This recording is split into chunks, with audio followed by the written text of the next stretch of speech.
কাউকে কিচ্ছু করতে হবে না, এটা আল্লাহর দায়িত্ব, আল্লাহ করে দিবেন। কার দ্বারা করাবেন, কিভাবে করাবেন, এই প্ল্যান আল্লাহর কাছে আগে থেকেই করা আছে।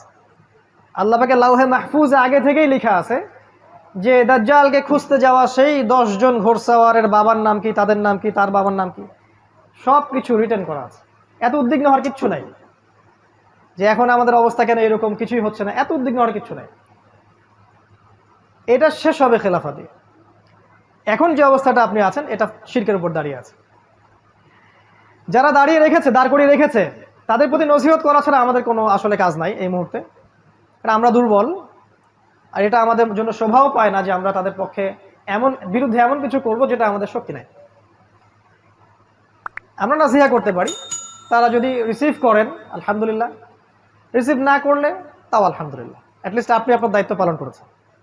কারণ প্রত্যেকেই তার কর্মফল ভোগ করবে, এটা নিয়ে আপনাকে উদ্বিগ্ন হওয়ার কিছু নাই।